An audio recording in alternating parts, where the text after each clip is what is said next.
What up? It's your boy C-Brizzy coming at you with Unit 3, Lesson 1, Lines and Angles. Our essential question is, do all lines and planes intersect? And our objective is to identify angles formed by two lines and a transversal.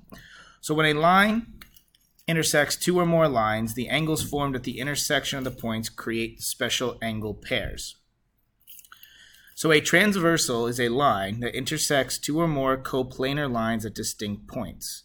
The diagram below shows the 8 angles formed by the transversal T and two lines L and M.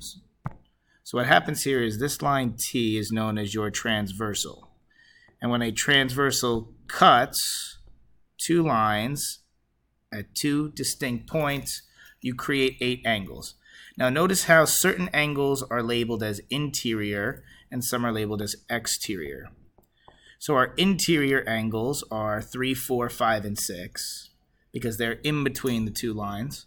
And our exterior angles created here are 1, 2, 7, and 8.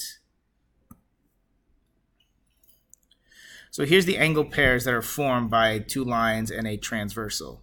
You have alternate interior angles, which are two pairs of angles that are alternate, meaning they're on opposite sides of the transversal, right? Here's our transversal line T. So 4 and 6 are on opposite sides of this line, and they're both inside.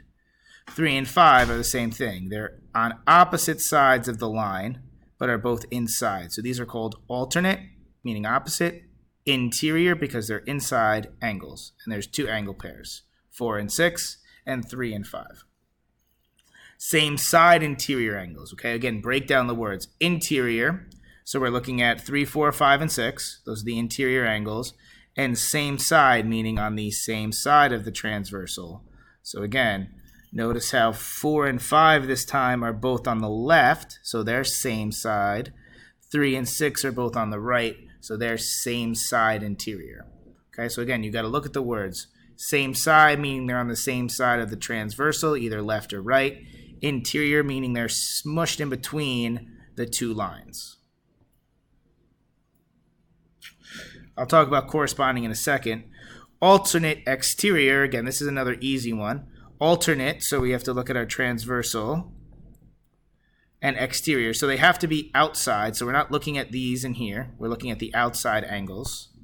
So 1 and 7 are alternate exterior.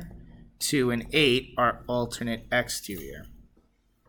Now, corresponding is the one that's a little bit trickier because they're not necessarily alternate. They're not necessarily same side. And they're not necessarily interior, exterior. All right, so the easiest way to explain corresponding angles is that if I were to pick up these 4 angles and sit them right on top of these 4 angles, literally pick them up and plop them down, they're the ones that would match up, okay? Or you could think about it like this. In these 4, angle 1 is in the top left, right? So I'm going to go down to the bottom 4 and go, which one's in the top left of this one? Oh, it's angle 5. 2 is in the top right, 6 is in the top right. 4 is bottom left, 8 is bottom left, 3 is bottom right, 7 is bottom right. So these are your corresponding angles. All right, so let's practice. What are 4 and 6? All right, so if I'm looking at 4 and 6, they're both interior. Okay, so there's my interior part. And are they alternate? Are they same side?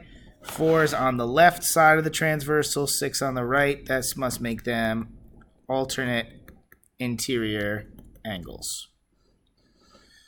3 and 6, okay, they're both interior. And they're both on the right-hand side, so that must make them same side interior angles. 2 and 6, okay. 2 is exterior, 6 is interior.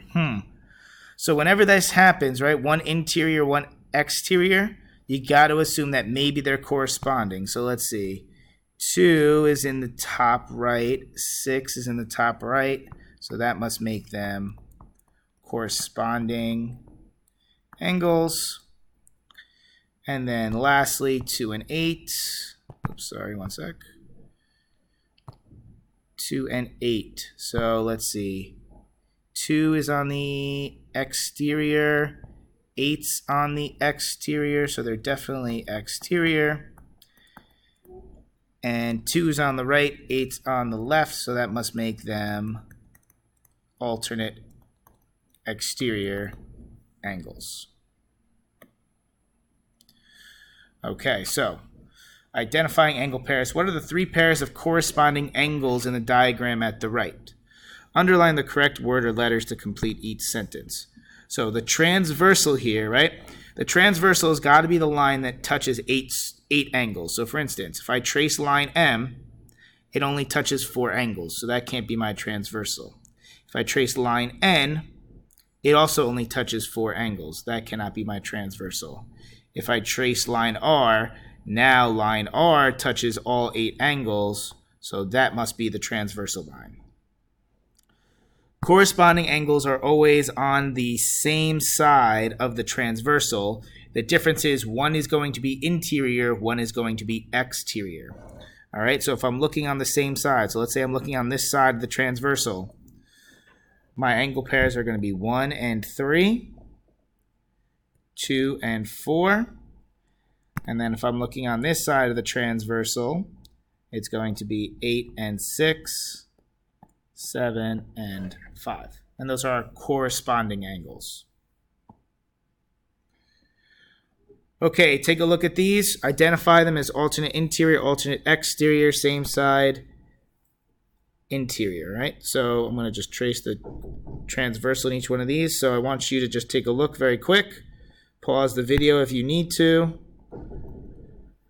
And I'm just going to give away the answer. So X and Y here they appear to be inside the 2 lines, so that makes them interior. And they are on opposite sides, that makes them alternate interior angles.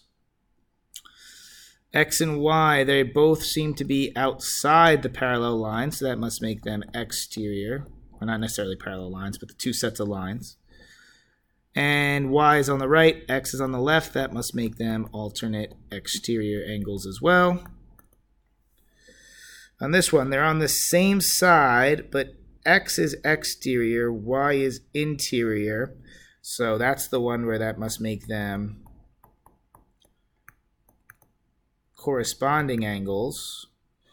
And lastly, X and Y are both inside. They're on the same side, so that must make them same side interior angles. A little bit of abbreviation there. All right, that's all from me.